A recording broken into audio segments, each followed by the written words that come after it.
tenant le corps de cet enfant mort dans mes bras. Hein? La maman a pris l'enfant, là, le corps l'a me donné. L'enfant est mort dans l'hôpital chinois de Koudou.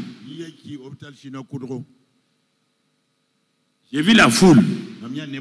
Je ne tremblais pas. Non, mais où Dieu a parlé, où Dieu n'a pas parlé. Je comprends pas. Où Dieu est menteur, ou c'est moi qui suis menteur.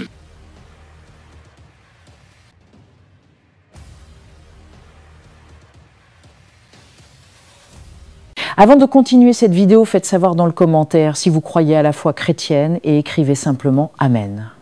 La foi chrétienne s'articule autour d'une vérité centrale et profonde. Jésus-Christ est ressuscité d'entre les morts. Cette résurrection n'est pas qu'un événement ponctuel de l'histoire religieuse. Elle représente la victoire ultime de Dieu sur la mort et un modèle de ce qu'il veut faire pour tous ceux qui croient. Pour les chrétiens, la mort n'est pas la fin, elle est une transition, un passage vers la vie éternelle. Mais plus encore, Dieu peut aussi ramener à la vie ici sur terre. Dans ce monde, ceux que l'on croit perdus. Dans toute la Bible, Dieu s'est révélé comme celui qui donne la vie aux morts. Ce n'est pas une idée poétique, mais une puissance réelle qui s'exerce depuis les temps anciens jusqu'à aujourd'hui. Plusieurs récits bibliques témoignent de la capacité de Dieu à vaincre la mort. Le prophète Élie, dans 1 Roi 17, prie avec ferveur pour le fils de la veuve de Sarepta. L'enfant revient à la vie et la foi de la mère est restaurée. Élisée, dans 2 Rois 4, fait de même avec le fils de la Sunamite. Il s'allonge sur l'enfant, prie et Dieu le ramène à la vie. Dans le Nouveau Testament, Jésus ressuscite plusieurs personnes. La fille de Jairus, Marc 5, le fils de la veuve de Naïn, Luc 7, et surtout Lazare, mort depuis 4 jours, que Jésus appelle hors du tombeau, Jean 11. Enfin, la résurrection de Jésus lui-même, Matthieu 28, Luc 24, Jean 20, est l'événement central de la foi chrétienne. Par elle, la mort a été vaincue une fois pour toutes. Tous ces récits illustrent une vérité constante. La foi déclenche la puissance de Dieu, même face à l'irréversible. Ce que Dieu a fait dans la Bible, il continue de le faire aujourd'hui. Le pasteur Mamadou Karambiri, figure de proue de l'Église protestante en Afrique francophone, en a été témoin de manière spectaculaire. Un jour, une femme bouleversée lui apporte son enfant sans vie. L'enfant ne respirait plus. Les médecins avaient tout tenté. Il n'y avait plus d'espoir médical, plus d'alternative humaine. La mère, vidée d'espoir, ne savait plus quoi faire, mais dans un dernier acte de foi, elle remit son enfant entre les mains du pasteur. À cet instant, le pasteur Karambiri ne regarda pas la situation avec les yeux humains. Il se tourna vers Dieu, convaincu que la puissance de résurrection n'avait pas changé. Avec foi, il posa les mains sur l'enfant et se mit à prier. Il invoqua le nom de Jésus, celui-là même qui avait dit à Lazare « Sors du tombeau ». Mais l'acte de foi le plus frappant fut celui-ci. Avant même que l'enfant ne revive, le pasteur dit à la maman « Va préparer la bouillie pour lui. Lorsqu'il se réveillera, il aura faim. » Cette déclaration peut sembler folle, irréaliste, voire insensée. Mais c'était une foi prophétique, une conviction intérieure que ceux qui étaient morts allaient reprendre vie. La mère, touchée par cette parole, s'exécuta. Elle alla préparer cette bouillie, non pas parce qu'elle voyait des signes de vie, mais parce qu'elle croyait à la parole prononcée par l'homme de Dieu. Ce geste de la mère est extraordinaire. Il rappelle l'attitude d'Abraham qui, selon Romains 4, 17, crut en Dieu, qui donne la vie aux morts et appelle les choses qui ne sont point comme si elles étaient. Elle n'avait aucun signe physique, aucun battement de cœur, aucune respiration, mais la foi ne demande pas d'épreuve, elle exige la confiance. Et c'est alors que le miracle se produisit. Après quelque temps, l'enfant ouvrit les yeux, puis il bougea, et peu après, il fut complètement restauré. C'était pas une guérison progressive, c'était un retour radical à la vie, une manifestation brute et éclatante de la puissance de Dieu. Ce témoignage ne relève pas du fantasme ou de l'émotion. Il est une démonstration actuelle que Jésus-Christ est le même hier, aujourd'hui et éternellement. Hébreux 13, 8. La résurrection n'est pas seulement une promesse lointaine pour l'au-delà, c'est une réalité disponible ici-bas pour ceux qui croient. Et cela ne s'applique pas qu'à la mort physique. Dieu peut ressusciter un rêve, un foyer détruit, un mariage en ruine, un avenir brisé. Là où l'homme dit « fini », Dieu dit « recommençons ». Là où il n'y a plus rien, Dieu fait naître quelque chose. La foi chrétienne invite chacun à vivre avec cette conviction profonde. La mort n'a pas le dernier mot.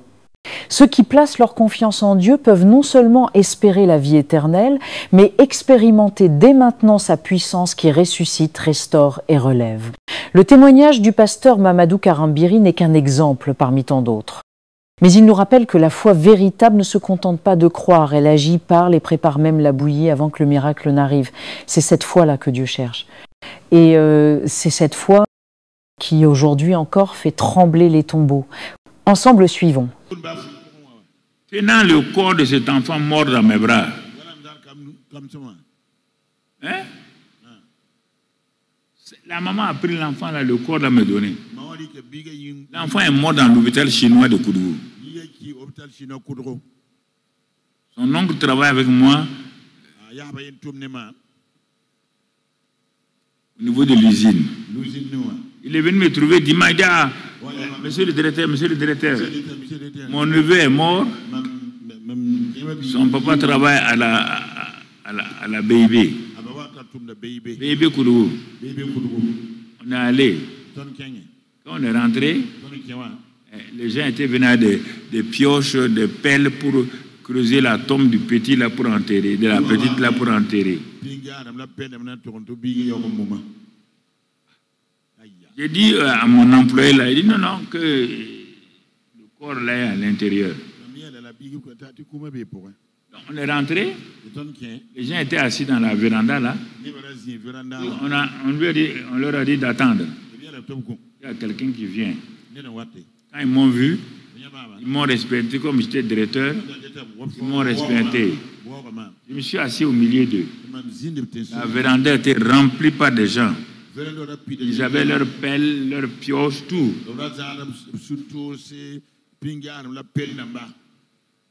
J'ai voulu d'abord enseigner et tout. Mais Dieu m'a dit, mais tu vas enseigner quoi? Ils t'attendent, on a dit que le directeur va venir prier, que l'enfant... Moi, je n'étais pas au courant de ça. Donc j'ai pris mon Nouveau Testament, Gédéon bleu là, je l'ai mis dans ma poche. J'ai dit à la maman là, d'amener le corps de l'enfant. Je pose la question, est-ce que je suis médecin?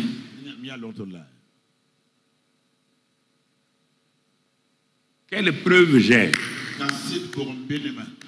Je n'ai jamais fait la médecine. Quelle preuve j'ai pour dire que j'ai la puissance pour ressusciter quelqu'un? Aucune preuve. Aucune preuve. Elle a amené l'enfant. J'ai tenu l'enfant dans ma main. J'ai proclamé la même chose. Comme Pierre l'a proclamé. Quand j'ai fini, j'ai remis l'enfant à la maman. Je reviens à 17h. Je reviens à 17h. Mais l'enfant là, dès que je vais partir, l'enfant va se réveiller. Fais de la bouillie, donne-lui de la bouillie, il revient. C'était en début d'après-midi. Nous, on avait fini notre culte. Donc, vers 16h et quelques, j'ai dit, bon, on va retourner pour aller voir l'enfant. Celui qui m'accompagne, lui, il tremblait. Moi, je ne tremble pas. Je suis allé sur la barre de ça. Tu comprends? Quand on s'est approché à quelques 300 mètres devant leur maison, on a traversé les rails. Leur maison est de l'autre côté. Sokopelsi, c'est ça, le quartier Sokopelsi. J'ai vu la foule. Je ne tremblais pas. Non, mais où Dieu a parlé, où Dieu n'a pas parlé. Je comprends pas. Où Dieu est menteur, ou c'est moi qui suis menteur. Je vous dis la vérité. Si Dieu est menteur, il ne faut pas aller prier pour quelqu'un, tu seras honni. Si Dieu n'est pas menteur, il ne permettra pas aussi que tu sois honni. Ah, c'est comme ça. Voilà, c'est donnant. Je suis arrivé, comme le refroidisseur et moi là. Mais j'ai vu la maman là à la porte. J'ai dit à mon frère là, voilà la maman à la porte. L'enfant là doit être quelque part. Il y avait une grande foule qui était là. Mais pour l'enfant là, la foule de grandes personnes ne peuvent pas venir ici. Quand la maman là m'a vu, elle s'est approchée de ma voiture. Donc il lui a demandé, mais où est l'enfant? L'enfant est dans la foule. Et qu'est-ce que l'enfant fait? Quand vous êtes parti là-haut, comme vous avez dit là, l'enfant est revenu à la vie. On a fait la bouillie, on lui a donné. Il dit, mais et la foule là? Ah, que c'est un vieux qui est mort à 1 an, ils sont en train de faire les funérailles. Et l'enfant est dans la foule là-bas. Tu entends? Tu entends? Mais si ce n'est pas vrai, est-ce que je suis fou? Moi, je suis fou pour aller me ridiculiser. Dans cette vidéo, il s'agit bel et bien d'une révélation qui est liée à la vie chrétienne, où nous avions trouvé plusieurs révélations prophétiques, mais surtout le partage d'expériences vécues avec le Seigneur au cours de son parcours. Cependant, souvent un témoignage est utilisé pour fournir des preuves, des opinions ou des perspectives personnelles, ou encore simplement pour partager une histoire vécue dans la société. La force d'un témoignage réside dans sa capacité à rendre une expérience plus tangible et personnelle pour les autres, toujours dans le but de partager des expériences personnelles de foi et d'illustrer la puissance transformante de la croyance en Dieu. Cette personnalité très consciente de la redevabilité que nous approuvons envers le Seigneur, et dans le souci d'éveiller nos consciences étant que chrétiens, il était évident d'encourager et inspirer les autres, à renforcer leur foi et à témoigner de l'amour et des miracles de Dieu dans la vie quotidienne, mais aussi servir à montrer comment la foi a aidé une personne à surmonter des défis ou à trouver un but et un sens dans sa vie. Comme vous venez de suivre dans cette vidéo, les différentes réalités sur ces révélations seraient justement question d'appréhender et de considérer les préceptes de Dieu comme explicités dans des différents passages bibliques. Que pouvons-nous dire après avoir visionné cette séquence de vidéos? De tout ce que nous savons est qu'un témoignage chrétien est toujours un partage de son témoignage, qui prend la forme de l'annonce du royaume, du service du prochain et du don total de soi, même si cela doit conduire à la croix. Comme le Père a envoyé le Fils dans la puissance de l'Esprit Saint ainsi, ceux qui croient sont envoyés en mission afin de témoigner en parole et en acte de l'amour du Dieu Trinité. Dans la Bible, dans plusieurs passages, nous trouvons un bon nombre de personnages qui ont témoigné de leur foi pendant leurs expériences chrétiennes. Lorsque nous écoutons son témoignage, nous développons la même pensée et la même croyance qu'ont développé les serviteurs de Dieu dans la Bible sur plusieurs sujets comme ce dernier. Aussi vrai que le témoignage consiste à raconter, de manière sobre et construite, l'action de Dieu dans sa vie. On peut donc partager une expérience ou une conversion radicale, ou sinon la manière dont Dieu a accompagné la personne tout au long de son parcours sur cette terre. Il s'agit de témoigner de cette relation personnelle que l'on entretient avec Dieu, toute forme des expériences vécues avec le Seigneur, ou encore de partager des révélations sur lesquelles Dieu vous a éprouvé. Comme nous venons de suivre dans cette séquence de vidéos, il est si évident que nous soyons un instrument que Dieu utilise pour passer pour sauver les autres au moyen de nos révélations et témoignages. Votre expérience dans la vie chrétienne est justement comme un témoignage vivant qui marque les bénéfices de fréquenter le Seigneur Jésus, ainsi le connaître davantage. On ne peut pas parler de Dieu si on ne le connaît pas, si on ne lui parle pas. Ainsi, n'ayez pas peur de rendre votre témoignage. Il sera une source de bénédiction pour les personnes sur qui vous êtes chargés de veiller. Dans la Bible, nous trouvons des portions d'Écriture comme celui qui est révélé dans un contexte qui nous concerne plus que jamais dans l'Apocalypse 12.11. Jean retranscrit ces paroles tellement profondes et puissantes pour nous dire et nous enseigner la clé avec laquelle l'ennemi de notre âme va être vaincu. Ils l'ont vaincu par la parole de leur témoignage. Cependant, le témoignage a une puissance. Le témoignage a cette capacité de vaincre l'ennemi. Là où il veut semer la pensée que Dieu n'agit pas ou plus, qu'il est absent, qu'il ne se préoccupe pas de nos besoins, qu'il est limité ou en retard, le témoignage affirme avec puissance que Jésus est vivant, agissant, et que cela est possible dans la vie de tout un chacun. Que ce soit dans ce climat d'injustice sociale ou ce contexte d'incrédulité ambiante, notre témoignage doit retentir. Nous devons parler pour prendre parti en faveur des laissés pour compte, mais aussi pour faire connaître le seul nom capable de sauver, libérer, guérir, restaurer, communiquer l'espoir, consoler, réparer, relever, le nom de Jésus. Ainsi, n'ayez pas peur de rendre votre témoignage. Il sera une source de bénédiction pour les personnes sur qui vous êtes chargés de veiller.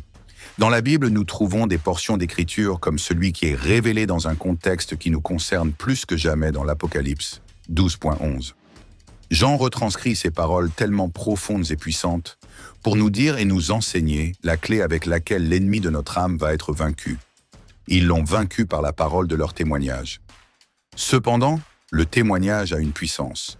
Le témoignage a cette capacité de vaincre l'ennemi. Là où il veut semer la pensée que Dieu n'agit pas ou plus, qu'il est absent, qu'il ne se préoccupe pas de nos besoins, qu'il est limité ou en retard, le témoignage affirme avec puissance que Jésus est vivant, agissant, et que cela est possible dans la vie de tout un chacun. Que ce soit dans ce climat d'injustice sociale ou ce contexte d'incrédulité ambiante, notre témoignage doit retentir.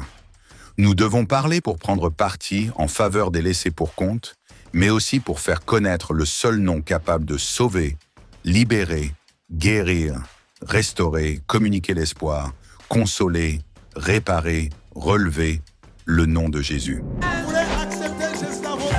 Je voulais vous repentir pour être pardonné de vos péchés. C'est pourquoi, mes amis, vous ne pouvez pas croire dans un prophète qui vient qui dit que lui, il est le chemin. J'étais païen, j'étais beau. Je deviens chrétien, je deviens vilain. Comment? Le silence n'est pas un vide, c'est un puissant langage de celui qui sait ce qu'il fait. C'est le langage du mature. La personne qui est mature répond de foi par le silence, se tait seulement. Si le ciel s'est réconcilié avec la terre par la croix,